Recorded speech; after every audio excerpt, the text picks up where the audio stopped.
Depuis l'étranger, l'Irlandais est vu comme une brute au grand cœur qui aime par-dessus tout la bagarre, le rugby et la bière. Un vrai bonhomme, quoi. Pourtant, il y a Irlandais et Irlandais. Jusqu'à récemment, le Nord, sous contrôle britannique, a été le théâtre d'un bain de sang entre les partisans de l'unité de l'île, les nationalistes catholiques, et ceux qui veulent rester fidèles à la couronne d'Angleterre, les loyalistes protestants. Aujourd'hui, dans Stories of Conflict, on vous explique en 5 minutes pourquoi le dossier irlandais demeure hautement explosif plus de 20 ans après la signature des accords de paix du Vendredi Saint.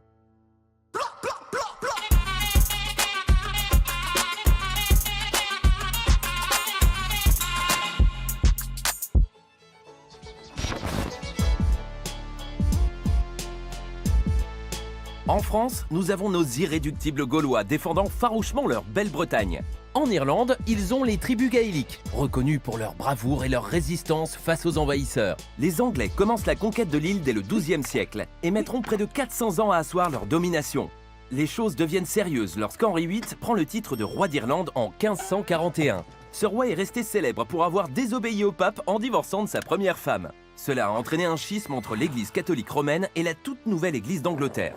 Problème, l'Irlande est catholique et pourrait servir de tête de pont aux ennemis de Londres, à savoir les très pieuses France et Espagne, alliés du pape. C'est à partir de cette période que se met en place le système des plantations, terme qui désigne la politique de colonisation britannique.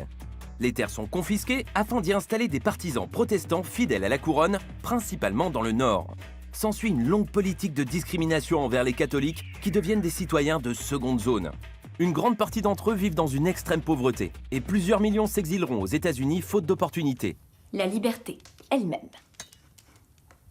Elle me fait l'effet d'une arme. La révolte ne cessera de grandir pour aboutir en 1921 aux accords de Londres après 2 ans de guerre contre l'oppresseur britannique. L'île est alors divisée entre le sud, rapidement indépendant, et 6 comtés de l'Ulster, où vivent la majorité des protestants rattachés au Royaume-Uni. La paix semble alors gagnée, du moins dans la partie sud. Les catholiques nord-irlandais s'organisent pacifiquement dans les années 60 pour obtenir la reconnaissance de leurs droits civiques et la fin de la ségrégation insidieuse dont ils sont victimes au quotidien. Une frange des protestants se regroupe alors dans des organisations paramilitaires comme la Force volontaire de l'Ulster, dont le but est de sabrer la mobilisation catholique. Ils sont galvanisés par les discours haineux du révérend Ian Paisley, véritable casseur de cathos,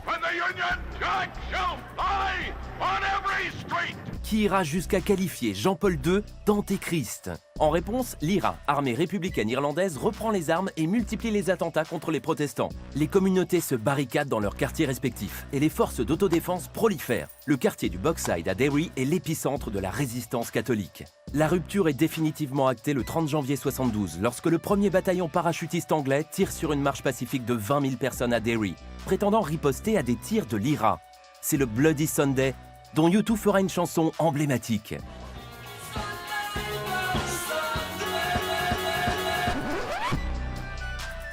S'ensuivra une longue guerre civile, des internements sans procès pour les combattants de l'IRA et un attentat manqué contre Thatcher à Brighton en 1984.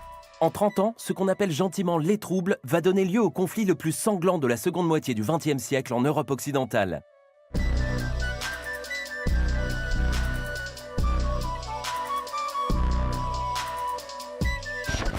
Les troubles prennent fin en 1998 avec l'accord du Vendredi Saint qui vient mettre un terme à 3 décennies meurtrières et plus de 3500 victimes. Une solution politique est trouvée. La nouvelle assemblée nord-irlandaise, élue à la proportionnelle, intègre désormais la composante catholique de la société et la souveraineté de l'Irlande est reconnue par le gouvernement britannique. Depuis, la paix n'a pas été remise en cause malgré des incidents récurrents.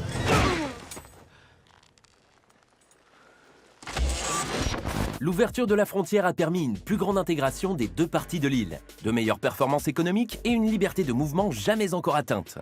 Tout roulait jusqu'au référendum sur le Brexit le 26 juin 2016. Bien qu'ils aient voté à 55% pour rester dans l'Union européenne, les Nord-Irlandais doivent accepter le résultat au niveau du Royaume, c'est-à-dire la sortie.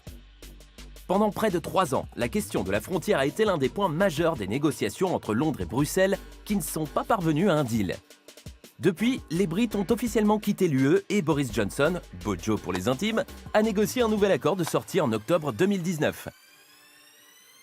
La frontière se situera désormais en mer d'Irlande. Sous l'océan, sous l'océan. L'Ulster continuera à appliquer en partie les normes européennes et se prononcera au bout de 4 ans pour les reconduire ou les abandonner. Cela fait de l'Irlande du Nord une zone très spéciale, plus tout à fait dans l'UE et pas totalement dans le Royaume-Uni. Les produits nord-irlandais pourront entrer en Europe sans contrôle. Les marchandises britanniques à destination de l'UE et transitant par l'Ulster seront contrôlées au point d'entrée en Irlande du Nord.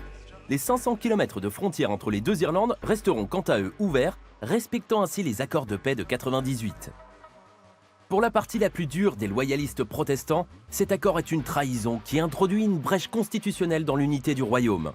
Le Sinn Féin, parti historiquement proche de l'IRA et longtemps cantonné à l'Irlande du Nord, a fait une percée au sud en remportant les dernières législatives. Certains y voient déjà le signe d'une réunification programmée de l'île.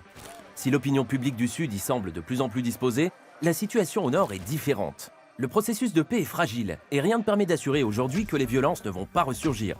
Un projet de réunification pourrait mettre le feu aux poudres en provoquant la frange des loyalistes la plus extrémiste. Bref, dans l'affaire irlandaise, Londres et Bruxelles ont le cul entre deux chaises. Sauver les accords de paix et maintenir l'intégrité économique de l'île sont les grandes priorités pour éviter une nouvelle effusion de sang. L'accord de Bojo veut faire de l'Irlande du Nord un véritable pont entre le Royaume-Uni et l'UE, une sorte de Hong Kong à l'européenne. Alors, quel scénario pour l'avenir? Happy end ou tragédie shakespearienne? That's the question.